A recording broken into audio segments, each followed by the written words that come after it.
7 noun gender. Gender म्हणजे काय? लिंग. आज आपण जेंडर शिकणार आहे. जेंडर म्हणजे काय?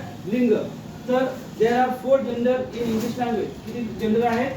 4 जेंडर आहेत. कोणकोणते जेंडर आहेत? Masculine gender, feminine gender, common gender आणि न्यूट्रल जेंडर. मस्क्युलाइन जेंडर म्हणजे काय? पुल्लिंग. फेमिनाइन जेंडर म्हणजे काय? स्त्रीलिंग.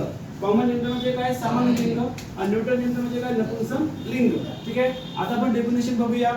What is the meaning of masculine gender? Masculine gender means a noun denoting a male is of the masculine gender. जे नाव एखाद्या male person animal ला डिनोट करते किंवा त्याला दाखवते त्याला आपण मस्क्युलाइन जेंडर म्हणत असतो. उदाहरणार्थ बॉय आहे, फादर आहे, लॉयन आहे, ऑक्स आहे. हे काय दाखवते? कॉक हे शब्द आहेत बघा. Man, boy, cock, lion, ox, father. हे काय दाखवतात? मेल पर्सनला दाखवतात. एक नाही नर प्राणी, एक नाही नर प्राणी दाखवतात किंवा नर व्यक्ती दाखवतात. त्याला आपण काय म्हणतो? मस्क्युलाइन जेंडर असं म्हणत असतो. ज्या नावातून आपल्याला फक्त नर प्राण्याचा बोध होतो, मेल पर्सन किंवा एनिमलचा बोध होतो, त्याला आपण मस्क्युलाइन जेंडर असं म्हणत असतो. मराठीमध्ये त्याला पुल्लिंग म्हणतात. ठीक आहे, आलं लक्षात? Okay. Second number feminine gender. फेमिनाइन जेंडरचा अर्थ काय होते? स्त्रीलिंग. ठीक आहे.